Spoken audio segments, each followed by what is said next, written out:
আমাদের সরকারের প্রধান অগ্রাধিকার। সারা দেশে জুয়া এবং মাদকের বিস্তারকেও বর্তমান সরকার আইন শৃঙ্খলা অবনতির অন্যতম কারণ বলে চিহ্নিত করেছে। সুতরাং জুয়া এবং মাদক নিয়ন্ত্রণে আইন শৃঙ্খলা বাহিনী সব রকমের কঠোর পদক্ষেপ গ্রহণ করছে। জনজীবনে শান্তি ও নিরাপত্তা নিশ্চিত করতে সরকার সর্বোচ্চ উদ্যোগ গ্রহণ করছে। দেশের প্রতিটি সাংবিধানিক এবং সরকারি বেসরকারি প্রতিষ্ঠান চলবে বিধিবদ্ধ নীতি নিয়মে। দলীয় কিংবা রাজনৈতিক প্রভাব প্রতিপত্তি অথবা জোর জবরদস্তি নয়। আইনের শাসনই হবে রাষ্ট্র পরিচালনার শেষ কথা। প্রিয় দেশবাসী, আগামীকাল থেকে সারা দেশে শুরু হতে যাচ্ছে পবিত্র মাহে রমাদান। আমি দেশবাসীকে পবিত্র মাহে রমাদানের শুভেচ্ছা জানাই। রমাদান আত্মশুদ্ধির মাস। আমরা যদি আত্মশুদ্ধি শব্দটির মর্মার্থ উপলব্ধি করি, তাহলে এই মাসে মানুষের ভোগান্তি বাড়ার কথা নয়। যদিও আমাদের অনেকের মধ্যেই এই মাসটিকে ঘিরে ব্যবসায় অধিক মুনাফা লাভের প্রবণতা লক্ষণীয়। আপনাদের প্রতি আমার বিনীত আহ্বান, রমাদানের পবিত্রতা রক্ষার্থে এই মাসটিকে আপনারা ব্যবসা মুনাফা লাভের মাস হিসাবে পরিগণিত করবেন না। দ্রব্যমূল্য যাতে সাধারণ মানুষের নাগালের বাইরে না যায়, এ ব্যাপারে ব্যবসায়ীরা দয়া করে সতর্ক থাকবেন। হাজারো প্রাণের বিনিময়ে একটি মাফিয়া সিন্ডিকেটের পতন ঘটিয়ে রাষ্ট্র এবং সরকারের জনগণের অধিকার প্রতিষ্ঠার অঙ্গীকার নিয়েই আমরা রাষ্ট্র পরিচালনার দায়িত্ব গ্রহণ করেছি। বিএনপি সরকার সকল ক্ষেত্রে অনাচার অনিয়মের সকল সিন্ডিকেট ভেঙে দিতে বদ্ধপরিকর ইনশাআল্লাহ। ক্ষুদ্র মাঝারি কিংবা ছোট বড় সকল ব্যবসায়ীদের প্রতি বর্তমান সরকারের দৃষ্টিভঙ্গি সহজ এবং স্পষ্ট। বর্তমান সরকার ব্যবসায়ী এবং ক্রেতা সাধারণ উভয় স্বার্থ রক্ষা করে প্রয়োজনীয় পদক্ষেপ গ্রহণ করতে চায়।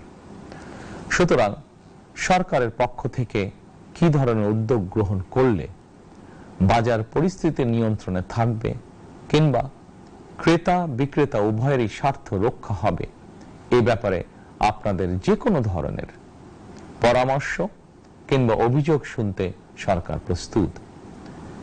ক্রেতা বিক্রেতা গ্রহীতা এই সরকার সকলেরই সরকার। এই সরকার আপনাদেরই সরকার। আপনারাই ভোটের মাধ্যমে এই সরকারকে রাষ্ট্র পরিচালনার দায়িত্ব দিয়েছেন। আপনারাই এই সরকারের শক্তি।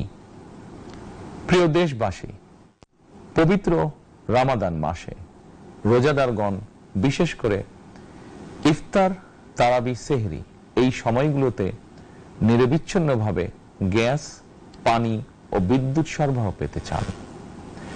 এই বিষয়টি নিশ্চিত করতে এরই মধ্যে আমি সংশ্লিষ্ট কর্তৃপক্ষকে নির্দেশনা দিয়েছি। অপচয় রোধ করে কৃচ্ছ্রতা সাধন প্রতিটি মুসলমানের ঈমানি দায়িত্ব।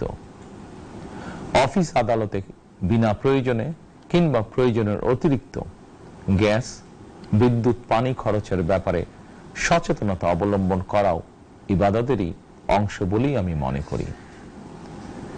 দেশের সকল সরকারি বেসরকারি কর্মকর্তা কর্মচারী এবং জনসাধারণের প্রতি কৃচ্ছ্রতা সাধনের আহ্বান জানানোর আগে আমি সরকারের মন্ত্রী এবং বিএনপি সংসদ সদস্যদেরকে দিয়েই একটি দৃষ্টান্ত স্থাপন করতে চেয়েছি। বিএনপি সংসদীয় দলের প্রথম সভাতেই আমরা সিদ্ধান্ত নিয়েছি, বিএনপি থেকে নির্বাচিত কোন সংসদ সদস্য সরকারি সুবিধা নিয়ে ট্যাক্স ফ্রি গাড়ি আমদানি করবেন না এবং প্লট সুবিধাও নেবেন না। আমি আপনাদের সামনে বলেছিলাম, রাষ্ট্র পরিচালনার সুযোগ পেলে বিএনপি সরকার মহানবীর ন্যায়পরায়ণতার আদর্শ অনুসরণ করবে। আমি মনে করি বিএনপির সংসদীয় দলের এই সিদ্ধান্ত ন্যায়পরায়ণতার আদর্শেরই একটি অন্যতম প্রতিফলন। প্রিয় দেশবাসী, বিভাগীয় শহরগুলিতে বিশেষ করে রাজধানী ঢাকায় যানজট অত্যন্ত নিয়ন্ত্রণহীন। হাটে মাঠে ঘাটে, অফিস আদালতে জনগণের ভোগান্তির শেষ নেই। জনজীবনের নানা ক্ষেত্রে জনদুর্ভোগ লাঘব করা না গেলে জনমনে স্বস্তিও ফিরবে না। রাজধানীতে জনসংখ্যার চাপ কমাতে বিকল্প ব্যবস্থা গ্রহণ করা জরুরি হয়ে পড়েছে। মানুষ তার নিজ জেলায় কিংবা নিজের বাসা বাড়িতে থেকেও যাতে সহজভাবে সঠিক সময়ে অফিস আদালত ব্যবসা বাণিজ্য করতে পারেন, সেই লক্ষ্যকে সামনে রেখেই সারা দেশে রেল যোগাযোগ ব্যবস্থা ঢেলে সাজানোর উদ্যোগ নেওয়া হচ্ছে। এই পরিকল্পনার অংশ হিসাবে প্রথমেই রেল, নৌ, সড়ক এবং সেতু মন্ত্রণালয়ের কার্যক্রম পুনর্বিন্যাস ও সমন্বয় করা হচ্ছে। আমরা মনে করি সারা দেশে রেল যোগাযোগ ব্যবস্থার সহজ, সুলভ এবং নিরাপদ করা গেলে একদিকে যেমন জনগণের শহর কেন্দ্রিক বা নগর কেন্দ্রিক নির্ভরতা কমবে, অপরদিকে পরিবেশেরও উন্নতি হবে। প্রিয় দেশবাসী, আমাদের চারপাশে সমস্যার শেষ নেই, তবে সমস্যার পাশাপাশি সম্ভাবনাও কিন্তু কম নয়। আমাদের বৃহৎ জনগোষ্ঠীকে যদি আমরা দক্ষ জনশক্তিতে রূপান্তরিত করতে পারি, তাহলে এই জনসংখ্যাই হবে আমাদের জনসম্পদ। আমরা নিজেদেরকে দক্ষ করে গড়ে তুলতে পারলে শুধু বাংলাদেশই নয়, বিশ্ব বাজারও আমাদের জন্য উন্মুক্ত। তথ্য প্রযুক্তির সিঁড়ি বেয়ে বিশ্ব এখন কৃত্রিম বুদ্ধিমত্তার যুগে প্রবেশ করেছে। প্রযুক্তির এই প্রতিযোগিতামূলক বিশ্বে সম্মান এবং স্বচ্ছতার সঙ্গে টিকে থাকতে হলে আমাদেরকে কোনো না কোনো একটি বিষয় বা কাজে পারদর্শী হতে হবে। দেশের কোটি কোটি শিক্ষার্থী এবং তরুণ যুবশক্তির উদ্দেশ্যে বলতে চাই, মেধায়, জ্ঞানে, বিজ্ঞানে নিজেদেরকে যোগ্য করে গড়ে তোলার জন্য যত রকমের সহযোগিতা দেওয়া যায় সব রকমের সহযোগিতা দিতে বর্তমান সরকার প্রস্তুত। কর্মসংস্থান এবং কর্ম পরিবেশ নিশ্চিত করার সুনির্দিষ্ট অঙ্গীকার নিয়ে বর্তমান সরকার যাত্রা শুরু করেছে। প্রিয় দেশবাসী, দীর্ঘ 18 বছর পর দেশে ফিরে গত বছর 25শে ডিসেম্বর আমি বলেছিলাম দেশ এবং জনগণের জন্য আই হ্যাভ এ প্ল্যান।